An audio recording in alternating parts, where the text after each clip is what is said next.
다 찾으셨으면 저 한 절, 여러분 한 절 함께 교독하시겠습니다.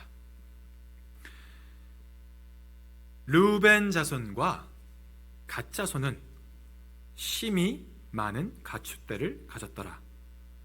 그들이 야셀 땅과 길르앗 땅을 본즉 그곳은 목축할 만한 장소인지라.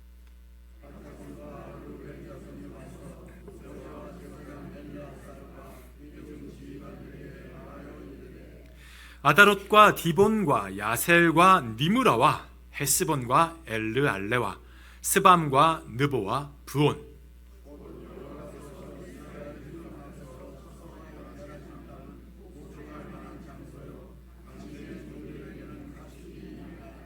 또 이르되 우리가 만일 당신에게 은혜를 입었으면 이 땅을 당신의 종들에게 그들의 소유로 주시고 우리에게 요단강을 건너지 않게 하소서.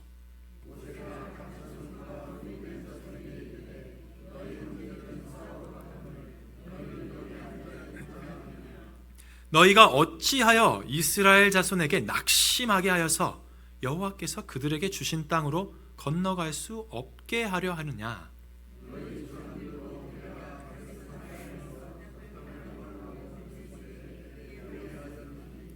그들이 에스골 골짜기에 올라가서 그 땅을 보고 이스라엘 자손을 낙심하게 하여서 여호와께서 그들에게 주신 땅으로 갈 수 없게 하였었느니라.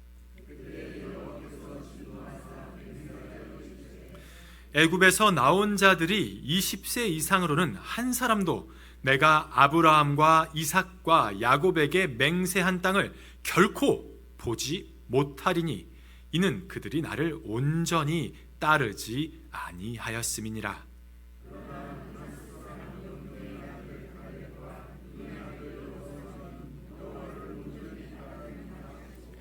여호와께서 이스라엘에게 진노하사 그들에게 40년 동안 광야에서 방황하게 하셨으므로 여호와의 목전에 악을 행한 그 세대가 마침내는 다 끊어졌느니라.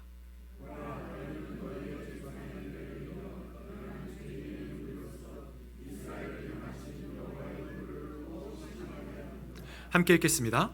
너희가 만일 돌이켜 여호와를 떠나면 여호와께서 다시 이 백성을 광야에 버리시리니 그리하면 너희가 이 모든 백성을 멸망시키리라. 아멘. 아멘. 자, 여러분 6월 1일입니다. 벌써 그쵸? 벌써 2025년이 절반이 지나가고 있어요. 믿기십니까? 시간이 참 빠릅니다. 그렇죠? 자, 올 한 해 시작하실 때 계획하셨던 것들 잘 지키고 계십니까?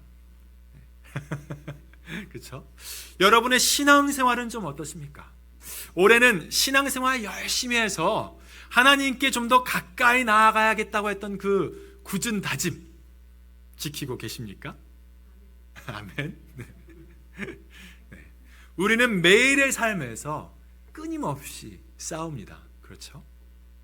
그런데 우리 힘만으로는 이 영적 싸움을 감당하는 것이 힘들 때가 참 많은 것 같습니다.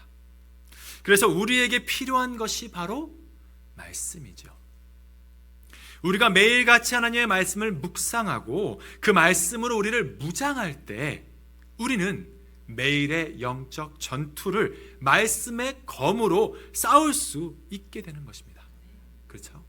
바로 그렇게 할 때 우리는 우리의 욕심, 우리의 시선에서 벗어나서 하나님의 말씀, 곧 하나님의 시선을 가질 수 있게 되는 것입니다. 그래서 매일의 묵상이 중요한 것이에요. 그래서 여러분, 바로 생명의 삶이 중요한 것입니다. 자, 그래서 저희가 교회 입구에 제일 잘 보이는 곳에 이 생명의 삶을 비치하는 것이 바로 매일의 묵상이 그만큼 중요하기 때문이에요. 여러분, 마침 오늘이 6월의 첫날입니다. 그렇죠? 오늘부터 시작하시면 하루도 빠짐없이 6월 한 달을 말씀과 동행할 수 있습니다. 그리고 제가 특별히 보너스로 여러분께 이 생명의 삶의 본문으로 오늘 설교를 할 겁니다. 이런 대출혈 서비스 어디 있습니까? 그렇죠? 사장님이 미쳤어요. 목사님. 네, 여기까지 하겠습니다. 자, 여러분 이 자리에 계시기만 해도 벌써 여러분은 매일 묵상하시는 삶에 참여하고 계신 거예요. 얼마나 좋습니까? 아멘이죠, 그렇죠? 네. 자, 그래서 여러분들께서 이번 6월에는 저 밖에 빛이 되어 있는 생명의 삶이 모두 완판되는 그런 일이 일어나기를. 네. 그래서 여러분께서 매일의 묵상을 통해 우리의 관심, 우리의 생각, 우리의 시선이 아닌 하나님의 마음, 하나님의 말씀, 하나님의 시선을 가지시고 매일의 삶을 사시기를 주님의 이름으로 축원합니다. 여러분, 우리가 신앙생활을 하다 보면 가끔 이럴 때가 있어요. 모든 상황들이 마치 짠 것처럼 너무 잘 들어맞아 갈 때가 있습니다. 그래서 마치 이것이 하나님의 뜻인가 싶은 생각이 들 정도로 상황이 돌아갈 때가 있어요. 그런데 문제가 있는데 그 문제가 뭐냐면 그게 하나님의 뜻과는 거리가 있다는 것을 우리가 아는 때예요. 예를 들면 11조를 몇 달 못 냈어요. 그래서 내야 할 11조가 대충 한 2,000불 정도 된다고 가정을 해볼게요. 그런데 마침 교회 건반이 고장이 났어요. 그래서 교회 건반 교체 비용이 얼마나 드나 하고 알아봤더니 아니 글쎄 어림잡아서 대충 한 2,000불이 들어간다는 거예요. 근데 하필이면 또 내가 찬양부 부장 담당 집사예요. 그러면 어차피 내가 찬양부 부장 집사고 교회 건반이 고장 났고 그 비용이 대충 내 11조하고 비슷하다. 그러면 막 머리가 돌아가죠. 그래서 11조 대신에 건반을 헌물로 하면 되지 않을까? 여러분 여기서 설득력이 있어 라고 하시면 곤란합니다. 여러분, 자, 11조는 11조고 헌물은 헌물이죠. 네, 여러분 그걸 잊으시면 안 돼요. 자, 다른 예를 한번 들어볼게요. 저는 청년부 담당이니까 청년들을 가지고 한번 예를 들어보겠습니다. 자, 청년 형제 자매가 데이트를 해요. 오늘 데이트 너무 좋았어요. 너무 좋아서 정말 시간 가는 줄 모르고 데이트를 하다 보니까 불사 막차 시간을 놓쳤어요. 자, 그런데 하필이면 또 그때부터 비가 미친 듯이 쏟아져요. 아니, 오도 가도 못하는 상황이 돼버렸어요. 큰일 났어요. 어떡하지? 그런데 어떻게 또 그게 거기에 하필이면 숙박업소가 있어요. 그것도 오늘 무슨 이벤트를 해서 반값이래요. 자, 옷은 이미 비에 다 젖어버렸고 여자친구는 젖어가지고 추워서 떨고 있어요. 이렇게 살짝 눈치를 보니까 들어가고 싶어하는 것 같아요. 머릿속이 막 복잡해져요. 자, 여러분 두 상황들 모두 다 너무 절묘하게 딱 들어맞아요. 나는 그냥 이대로 내 몸을 맡기고 그냥 흐름에 따라서 진행하면 될 것 같아요. 그런데 그것이 하나님이 원하시는 것이 아니라는 것을 또 우리는 알아요. 이럴 때 우리는 어떤 결정을 해야 할까요? 우리의 시선을 따르는 결정? 아니면 하나님의 시선을 따르는 결정? 오늘은 나의 시선이 아닌 하나님의 시선을 따르라 라는 제목으로 말씀을 전하기 원합니다. 첫 번째로 나의 시선을 따를 때 어떤 일이 생기는지 한번 보겠습니다.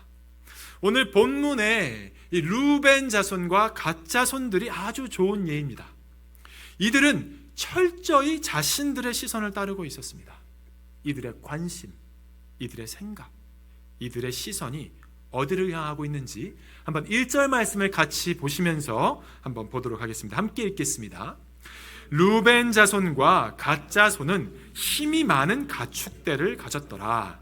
그들이 야셀 땅과 길르앗 땅을 본즉 그곳은 목축할 만한 장소인지라. 아멘. 자, 르우벤 자손과 갓 자손이 뭘 많이 가졌다고 합니까? 너무 좋아요. 가축대가 많이 있다고 하죠. 여러분, 이 본문에서는 심이 많은 가축대를 가졌더라 하니까 그냥 많은가 보다라고 생각하실지 모르겠지만 히브리어 원문으로 보면 정말 너무 많이, 정말 너무 많이 가축대가 있었다고 강조를 해서 표현하고 있습니다. 자, 그런데 그들이 야셀 땅과 길르앗 땅을 어떻게 했다고 합니까? 본즉, 그렇죠? 본즉 이들의 눈이, 이들의 시선이 이 땅을 바라보았다고 합니다. 자, 그렇게 바라본 결과가 무엇이었습니까? 그곳은 목축할 만한 장소인지라. 자, 느낌이 오십니까? 이 친구들이 이 땅을 딱 보니까 파악이 딱 됐어요. 이들의 시선이 야셀 땅과 길르앗 땅을 딱 향했을 때 이곳이구나. 이 땅이 너무나 매력적으로 보였습니다. 저는요, 이 말씀을 보면서 사실 창세기 말씀이 떠올랐습니다. 우리가 너무나 잘 아는 선악과 이야기가 있죠. 창세기 3장 6절을 한번 같이 읽어보겠습니다. 여자가 그 나무를 본즉 먹음직도 하고 보암직도 하고 지혜롭게 할 만큼 탐스럽기도 한 나무인지라.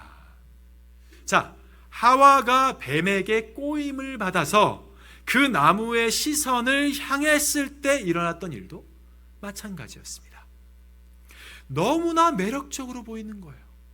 아니, 오죽하면 오늘 성경 말씀 이 본문에서 뭐라고 말씀하십니까? 먹음직도 하고 보암직도 하고 지혜롭게 할 만큼 탐스럽기도 한 나무인지라. 자, 그런데 하와가 그 선악과를 먹었을 때 어떤 일이 일어났습니까? 세상에 죄가 들어오고 하나님과 우리의 관계가 끊어지고 우리는 죽음을 벗어날 수가 없게 되었습니다. 엄청난 결과와 대가를 치러야만 했습니다. 아담과 하와의 결정으로 그들만이 죽은 것이 아니라 전 인류와 모든 창조물이 그 결과를 함께 감당해야 했습니다. 아니, 목사님, 오늘 말씀에서 있었던 일들을 선악과까지 연결하는 건 좀 비약이 심한 것 아닙니까? 이들은 그냥 자기 환경과 상황이 어떻게 잘 들어맞았던 것뿐인데요. 누구든지 이런 상황에 처한다면 그렇게 생각할 수 있는 것 아닙니까? 그렇죠? 네, 맞아요. 그렇습니다. 그런데 그렇기 때문에 바로 그게 문제예요. 모든 상황이 절묘하게 딱 맞아. 내가 보니까 이거는 우연일 수가 없어. 그러면 우리는 이렇게 생각하죠. 하나님의 뜻이구나. 그렇죠? 그런데 거기에 함정이 있어요. 왜냐하면 우리의 시선은 우리의 관심과 우리의 생각, 우리의 욕심으로부터 결코 자유로울 수가 없기 때문입니다. 그래서 우리가 보는 것에 몰두하게 되면 다른 건 그때부터 보이지가 않아요. 오늘 말씀도 한번 보세요. 5절 한번 같이 읽겠습니다. 5절입니다. 또 이르되 우리가 만일 당신에게 은혜를 입었으면 이 땅을 당신의 종들에게 그들의 소유로 주시고 우리에게 요단강을 건너지 않게 하소서. 여러분, 이들이 지금 요청하고 있는 게 무엇입니까? 우리는 이 땅이 좋으니까 이 땅에 살겠습니다. 우리는 가나안 땅 괜찮아요. 우리는 안 갈래요. 라고 말하고 있는 거예요. 그런데 이 얘기를 지금 누구 앞에서 하고 있습니까? 2절 한번 제가 읽겠습니다. 2절입니다. 모세와 제사장 엘르아살과 회중 지휘관들에게 말하여 이르되. 여러분, 이 사람들이 모세한테만 따라와서 조용히 말한 게 아니에요. 이스라엘 백성 리더십 전체 앞에서 회중들을 모아놓고 지금 이 이야기를 떳떳하게 하고 있는 것입니다. 자, 지금 이스라엘 백성들이 40년 동안의 광야 생활을 마치고 가나안으로 들어가기 직전입니다. 이 요단강만 건너면 바로 우리가 알고 있는 잘 아는 여리고성이 서히 버티고 있어요. 그런데 이스라엘 이 12지파 중에서 2지파가 갑자기 나 전쟁 안 나가고 그냥 여기 있을래 하는 거예요. 이게 지금 제정신입니까? 그렇죠? 아니 근데 이 이스라엘 민족 역사상 가장 중요한 전쟁을 눈앞에 두고 있잖아요. 이 지난 40년의 광야 생활 전체가 이 전쟁으로 결판이 나는 마당이에요. 하지만 이렇게 중요한 상황에도 나의 시선을 따른다면 우리는 거기에만 몰두하게 됩니다. 다른 것을 보지 못하게 돼요. 그리고 우리는 모든 상황을 나에게 맞춰서 짜맞추게 됩니다. 마치 나의 상황이 바로 하나님의 뜻인 것처럼 생각하게 되는 것이에요. 이들도 마찬가지였습니다. 4절을 한번 같이 읽어보겠습니다. 곧 여호와께서 이스라엘 회중 앞에서 쳐서 멸하신 땅은 목축할 만한 장소요 당신의 종들에게는 가축이 있나이다. 이제야 좀 감이 옵니다. 아니 어떻게 이런 뻔뻔한 말을 그 모든 사람들 앞에서 할 수 있었던가? 이들은 자신이 있었던 거예요. 이들이 말하는 것이 무엇입니까? 곧 여호와께서, 하나님의 이름을 대지 않습니까? 하나님이 이스라엘에게 승리를 주셔서 이 땅을 주셨습니다. 그런데 이 땅은 목축을 하기에 딱 좋아요. 그런데 우리는 하필이면 또 가축이 있습니다. 그러면 이것이 하나님의 뜻이 아니면 무엇이겠습니까? 라고 말하고 있는 것입니다. 그래서 아주 자신 있게 3절에서 땅 이름을 하나하나 읊어가면서 리더십 전체 앞에서 공식적으로 요청하고 있는 것이에요. 제가 간단히 이 배경 설명을 조금 드리겠습니다. 원래 요단강이 있으면 요단강 동쪽, 그러니까 지금 이들이 달라고 하는 이 땅의 원래 주인은 아모리 민족이라고 하는 거인족들이 지배하던 땅입니다. 여러분, 그 거인족을 이스라엘의 힘으로 이길 수 있었을까요? 없었을까요? 없었죠. 여러분, 나중에 여호수아서를 보면 이들이 그 창녀 라합의 집에 가지 않습니까? 그 라합이 우리 이 가나안 사람들의 마음이 너희들로 인하여 다 녹았다고 설명할 때 그때 예를 드는 게 뭐냐면 하나님께서 이들을 이집트에서 내오셔서 홍해를 가르셨다. 그리고 하나는 아모리 왕 시온과 바산 왕 옥을 쳐서 죽였다는 말을 듣고 우리의 마음이 다 녹았다는 말을 합니다. 그만큼 이들은 강한 민족이었어요. 그런데 하나님께서 이들에게 이스라엘 민족을 사용하셔서 그 강한 아모리 민족을 진멸하신 것입니다. 아모리 민족을 진멸하고 이 지역에 사는 또 다른 민족인 미디안 민족도 진멸하게 되는데, 오늘 말씀 32장이 아니라 31절 말씀을 보시면 그때 그 전리품으로 나오는 가축의 수가 실로 어마어마합니다. 거의 90만 마리가 넘어요. 자, 정리를 해보겠습니다. 하나님이 이스라엘 백성들을 이끄셔서 말도 안 되는 승리를 주셨어요. 하나님이 하신 일이죠. 그런데 하필 또 전리품으로 나온 가축의 수가 또 어마어마해요. 하나님이 하신 일이죠. 그래서 원주민들을 싹 몰아내고 차지한 땅이 요단강 건너 가나안 땅으로 가는 길목인 줄만 알았는데, 이 땅이 또 목축을 하기에는 또 너무 좋은 땅이에요. 그런데 우리는 가축이 또 너무 많아. 분명히 우리가 듣기로는 하나님께서 약속하신 땅이 가나안 땅이라고 하는데, 지금 우리 상황에서 약속의 땅은 바로 여기에요. 그리고 애초에 이렇게 상황을 이끌어 가신 분도 하나님이에요. 그러면 이게 하나님의 뜻이 아닌가? 자, 나의 시선과 하나님의 시선을 혼동하게 됩니다. 마치 나의 뜻을 하나님의 계획인 것처럼 착각을 하는 거예요. 자, 그러면 두 번째로 하나님의 시선에서 이 상황을 한번 보겠습니다. 루벤과 갓지파의 이런 요청을 하나님께서는 어떻게 보셨을까? 오늘 본문에서 하나님이 직접 나타나셔서 뭔가 말씀을 하시는 장면이 나오지는 않아요. 하지만 모세의 입을 통해 우리는 하나님께서 이 일을 어떻게 보고 계시는지 알 수 있습니다. 자, 모세는 이들의 요청이 하나님께 반역하여 가나안 땅에 들어가지 못했던 광야 1세대가 했던 죄악을 그대로 반복하고 있는 것이라고 말합니다. 14절을 한번 같이 보시겠습니다. 한번 같이 읽어볼게요. 보라, 너희는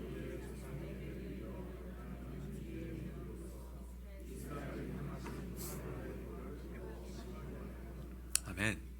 자, 1세대가 했던 죄악을 반복할 뿐만 아니라 이들을 통하여 하나님의 진노를 더욱 심하게 한다고 말하고 있습니다. 얼핏 생각하면 이게 그렇게 큰일인가 싶어요. 그렇죠? 하지만 8절과 9절을 보면 왜 이들이 하는 행동이 1세대가 하는 행동과 같은 행동인가 하는 것을 알 수 있습니다. 자, 8절과 9절 한번 읽어보겠습니다. 먼저 8절입니다. 너희 조상들도 내가 가데스 바네아에서 그 땅을 보라고 보냈을 때 그리하였었나니. 자, 9절 읽겠습니다. 그들이 에스골 골짜기에 올라가서 그 땅을 보고 이스라엘 자손을 낙심하게 하여서 여호와께서 그들에게 주신 땅으로 갈 수 없게 하였었느니라. 아멘. 여러분, 1세대가 한 것이 무엇이었다고요? 그 땅을 보라고, 그 땅을 보았을 때 올라가서 그 땅을 보고 이스라엘 자손을 낙심하게 하여서, 이것이 이들의 시선인 것입니다. 그리고 지금 이들의 시선은, 지금 이 갓자손과 루벤 자손이 보고 있는 이 시선, 그리고 이 1세대가 보았던 그 시선은 지극히 자신들의 상황, 관심, 현실에 초점이 맞춰져 있는 것이죠. 루벤 자손과 갓 자손이 요단 동쪽 땅을 보고 목축할 만한 장소인지라 라고 판단을 하지 않습니까? 그 기준이 무엇입니까? 그들에게 심히 많은 가축대가 있었기 때문입니다. 하나님의 축복이었는데 오히려 이것으로 하나님의 뜻을 오해하는 거예요. 이들의 조상들도 가나안 땅을 보았습니다. 그리고 그들은 무엇이라고 판단했습니까? 민수기 13장 31절에 이들이 가나안 땅을 보고 판단해서 이 백성들에게 발표한 발표문이 있습니다. 한번 같이 읽어보겠습니다. 그와 함께 올라갔던 사람들은 이르되 우리는 능히 올라가서 그 백성을 치지 못하리라. 그들은 우리보다 강하니라. 자, 자신들의 상황을 면밀하게 따져보았을 때 우리가 봤을 때는 우리에게 승산이 없다. 이것이 이들의 시선이었습니다. 여러분, 이것이 잘못된 판단입니까? 여러분, 군사적으로 생각했을 때 그 땅의 성읍은 견고하고 거기는 거인족들이 살고 우리가 봤을 때 우리는 메뚜기 같아 보이는 이 현실이 잘못된 판단입니까? 아니죠. 그렇지 않습니다. 그렇다면 지극히 현실적인 판단을 한 이들인데 도대체 무엇이 문제라는 것입니까?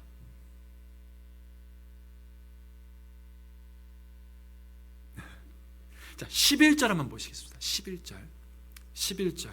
하나님께서 이들이 하나님의 시선을 따르지 않고 자신들의 시선을 따랐던 것을 보고 이렇게 말씀하십니다. 이는 그들이 나를 온전히 따르지 아니하였음이니라.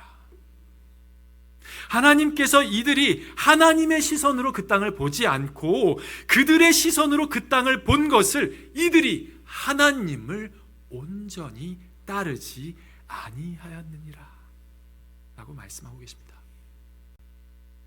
그래서 10절을 보니 하나님께서 그로 인하여 진노하십니다. 그리고 맹세하여서 이들에게 이르십니다. 11절 앞부분입니다. 한번 같이 읽어보겠습니다. 애굽에서 나온 자들이 20세 이상으로는 한 사람도 내가 아브라함과 이삭과 야곱에게 맹세한 땅을 결코 보지 못하리니. 뭐라고 말씀하십니까? 보지 못하리니. 여러분, 하나님의 약속의 땅을 보는 것이 무엇입니까? 바로 하나님의 시선입니다. 1세대들은 약속의 땅을 보았음에도 불구하고 하나님의 시선이 아니라 자신들의 시선으로 보았습니다. 그 결과가 무엇이었습니까? 이스라엘 자손을 낙심하게 하여 공동체를 낙심하게 하고 분열시켜서 이미 그들에게 주신 땅인데도 불구하고 들어갈 수 없게 하였습니다. 그래서 어떻게 되었습니까? 13절에 40년 동안 광야에서 방황하다가 죽게 되었습니다. 오늘 르우벤 자손과 갓 자손도 마찬가지입니다. 그들은 자신들의 시선을 따라서 요단 동쪽 땅을 보고 이 요단 동쪽 땅을 달라고 하였습니다. 그들에게 이 땅은 안성맞춤처럼 보였을지 모릅니다. 이 땅이야말로 그들의 필요를 모두 충족하는 약속의 땅과 다를 바가 없었을 것입니다. 그러나 그들은 하나님의 시선을 저버렸습니다. 하나님께서 약속하신 땅을 귀하게 여기지 않았습니다. 하나님이 약속하신 땅, 그래요, 맞아요, 좋은 거 알아요. 그런데 내 생각에는 이게 더 좋은 것 같습니다 라고 말하고 있는 것이에요. 이것은 하나님을 온전히 신뢰하지 못하는 것이죠. 말씀을 맺습니다. 여러분께서는 지금 무엇을 보고 계십니까? 우리의 시선은 우리를 향하고 있습니까? 아니면 하나님을 향하고 있습니까? 우리가 우리의 상황과 우리의 생각, 우리의 현실, 우리의 관심이 이끄는 대로 살아간다면 우리는 하나님의 시선을 가질 수 없을 것입니다. 그러면 우리는 하나님을 온전히 따르지 못하게 됩니다. 자, 여러분, 반대의 경우도 생각해 볼 수 있습니다. 오늘처럼 너무 상황들이 딱 들어맞는 상황들을 생각해 볼 수도 있지만, 만약 이번 주 내내 아니면 지금 너무나 힘든 분 계실 수 있습니다. 자녀가 문제를 일으키고 직장에서 문제가 생기고 갑자기 모든 것들이 와르르 무너지는데, 지금 내가 이 현실을 보았을 때 나의 시선으로는 도무지 말이 되지 않는, 내가 어떻게 하나님의 시선을 가질 수 있습니까? 라고 울부짖는 분 계실 수 있습니다. 여러분, 이럴 때 우리의 삶에, 우리의 매일의 삶에서 우리는 우리의 시선을 끊임없이 하나님께로 향하게 해야 합니다. 그렇지 않으면 우리는 계속 우리의 시선을 마치 하나님의 시선인 것처럼 착각하며 살아갈 것입니다. 오늘 르우벤과 갓이 그러지 않았습니까? 그렇다면 우리는 어떻게 매일의 삶에서 우리의 시선을 하나님께로 향하게 할 수 있을까요? 바로 말씀입니다. 하나님의 말씀을 매일 묵상함으로 우리는 우리의 시선을 다시 하나님께로 향하게 할 수 있는 것입니다. 매일같이 말씀에 비추어 우리의 시선을 하나님께로, 우리의 시선이 아닌 하나님의 시선을 따르는 법, 말씀 묵상함으로 이번 한 주도 승리하시는 여러분 되시기를 주님의 이름으로 축원합니다.